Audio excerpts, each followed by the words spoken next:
ngayon, hindi na nagpakita si Iris kina Lily at Rosie. Nanay Emma, nakakaawa din si Iris, no? Naaawa ka sa kontrabida? Kasi kaya lang naman siya naging bad dahil wala siyang family, wala siyang anak. Kaya gusto niyang kunin si Rosie. Napakabait mong bata, Muki. Kahit kontrabida, gusto mong intindihin. Nanay Emma, totoo naman po kasi si Nanay Lily at si Rosie may happy ending. Si Iris wala.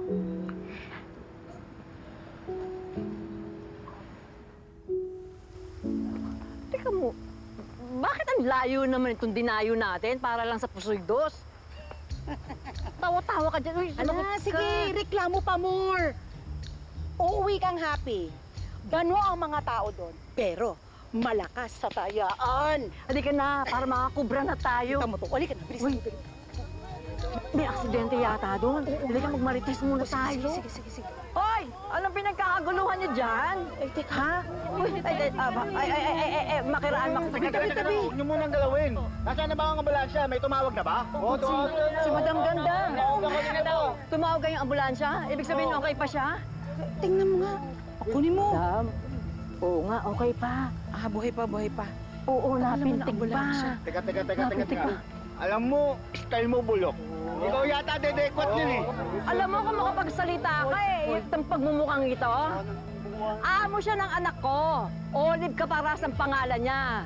Kahit tignan niyo yung ID niya, makikita niyo ID ng Artemis Pharmacy yun kasi siya ang may-ari nun. Ikaw nga makabintang ka eh. Tignan niyo yung ID. Sige nga, patunayan mo. Saan ang bang? Wala namang gamit yan dyan eh. Sandali. May kotse, di ba? Baka nasa kotse. I-check ko, wait lang. Malapit na gumaling yung sugat mo.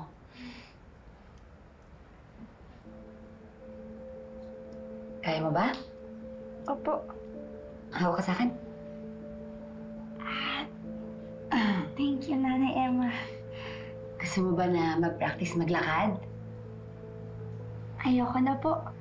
Sabi din po kasi ni Mami, wag na daw po akong mag-try na maglakad. Bakit? Yan ba yung sinabi sa'yo ng doktor mo? Si Mami lang din po yung doktor ko. Hindi ka ba nagpa-check up sa ibang doktor para sa second opinion? Hindi po.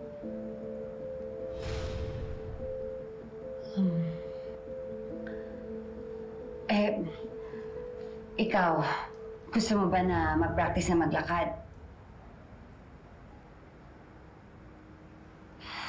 Siyempre naman po.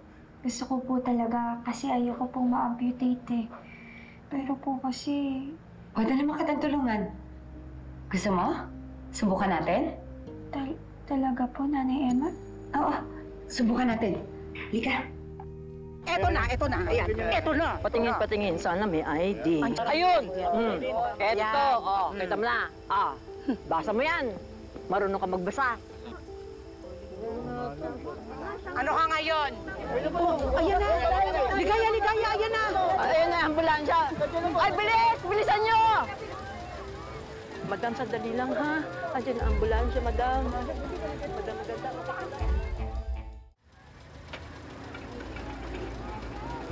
Ay, sila. Ikaw na bahala doon. Oo, sige. Ay, kakilala ko po siya. Sasama po ako. Oo, sumama ka. Ayan. Okay na po. Si Ligaya na ang bahala sa kanya, ha? Yan. Sige, umapit ka sa akin. Sige. Kaya mo? Hindi. Sandali. Isa pa? Kapit ka sa akin.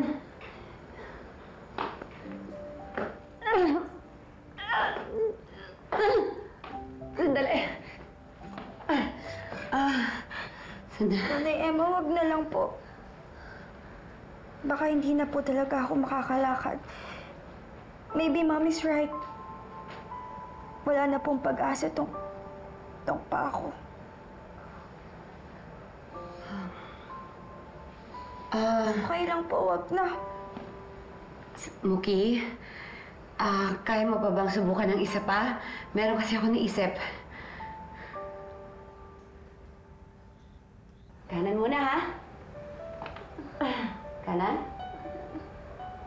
Kaliwa. Kanan. Kaliwa. Kaya? Malapit. Medyo nagagawa ko na po. Malapit na. Kanan. Kanan. Kumapit ka lang. Kape. Kaya mo. Oh. Kaliwa.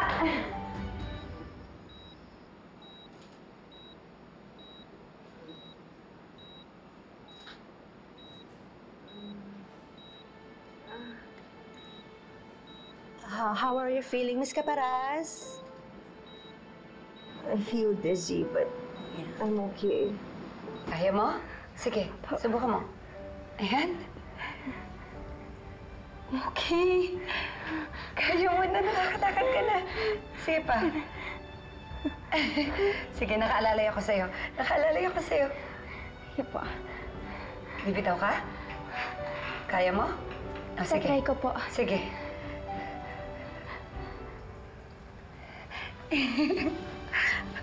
Okay lang po. Okay lang po, kaya ko po to. Sigurado ka, ha? Po.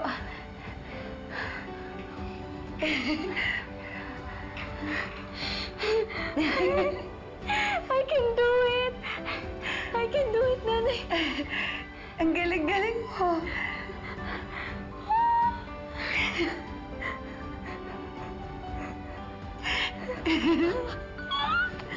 Ang galing. Thank you, Nanay Emma. Nakakalakad ka na.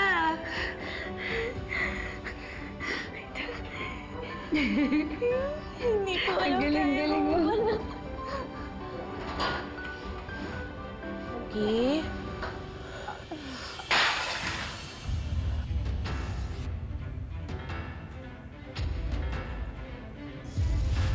Ito, Emma! Hindi ba sinabi? Kunting konsiderasyon naman, Emma, oh. Kung ikaw hindi ka natatakot na mahuli ni Ma'am Olive, isipin mo naman ako. Mamaya na yung uwi ko para sa graduation ni Ariel. O paano pag nahuli ka? Ha? Eh di damay ako. Hindi na ako papauwiin nun. Ano ba?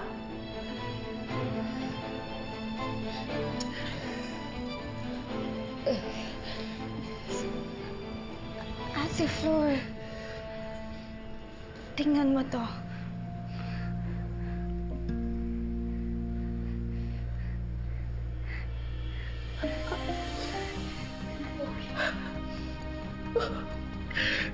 Muki?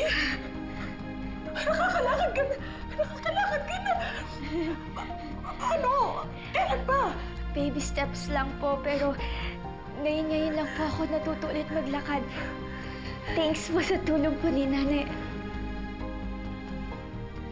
Ni Ate Emma.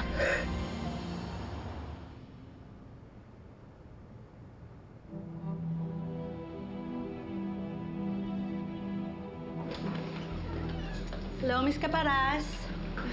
Doc, what happened? Okay, based on your CT scan, may kaunti kang edema sa iyong brain kaya nagkakaroon ng swelling. I highly recommend that you stay for your own safety. Otherwise, sign the discharge against medical advice form. That is, if you are willing to take the risk. So if I were you, magpapahinga na lang muna ako, Miss Caparas, ha? See you in a while.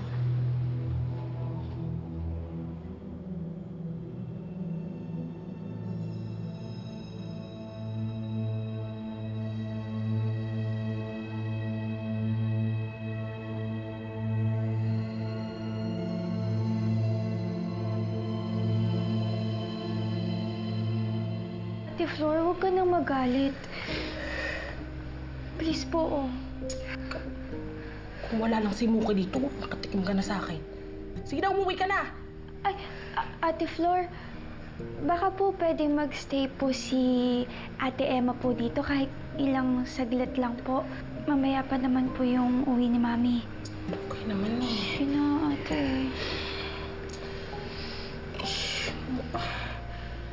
Sige, pero isang oras lang ha. Thank you, ate. Flor, salamat ha. Sige, ikaw na maglinis dito, ha? Oo, ako na bahala.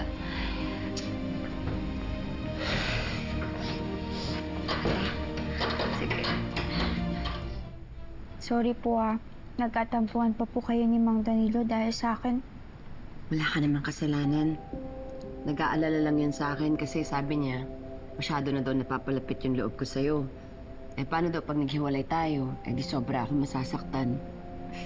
Eh, hindi naman po tayo magkakahiwalay na di ba? Yun nga din yung sinabi ko sa kanya. Kaso, nangyari na to noon. Meron akong inalagaan na bata. Tapos nung kinuha sa akin ng nanay niya, sobra akong nahirapan. Ano ba pinag-awayan ninyo? Yung Muki po, yung anak na amo niya. Oh, Pupunta siya doon para alagaan niya. hoy! Oh, Dagdag kita rin yun. oo, maganda kung kikita nga. Kaya lang hindi naman eh. Dahil siya nagkusang loob na pumunta doon. Hindi nga siya pinapalapit ng amo niya doon kay Muki na yun. Ibig mong sabihin, puslit lang pag-aalaga ni Emma doon? Oo, Nay. Kaya ito, naiinis nga ako eh. Dahil doon. Naiintindihan ko po si Mang Danilo. Sigurado po ako mahal na mahal niya lang po kayo. Siguro po kung nandito si Baby Kyla, no? Panigurado mahal na mahal din po siya ni Mang Danilo.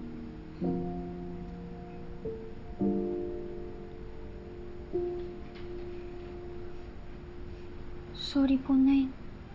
Napaalala ko na naman po sa inyo. Ayos lang, anak. Totoo naman eh. Alam mo, kung nandito si Kyla ngayon, sigurado ako spoiled yun kay Danilo. Kaya lang, hindi siya nagkaroon ng pagkakataon na maging tatay ng matagal. Pero kung nagkataon, magiging mabuti siyang ama. Swerte po siguro ni Baby Kyla. Na-experience niya po yung matagal ko ng pangarap. Yung magkaroon po ako ng daddy.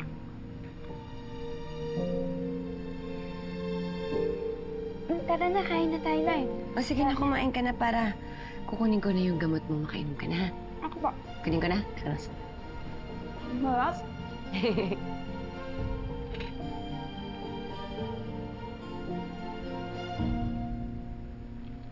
Anak, lahat ba to binibigay nila sa'yo? May injection pa? Opo, Nay. Ito po yung for steroids ko po. Tapos ito naman po for antispasmodic ko po. Meron po dyan yung tinuturok po sa akin ni Mami sa paa. Ano ba talagang sakit mo? I have autoimmune disease daw po and leukemia. Tapos may injury din daw po yung spinal cord ko.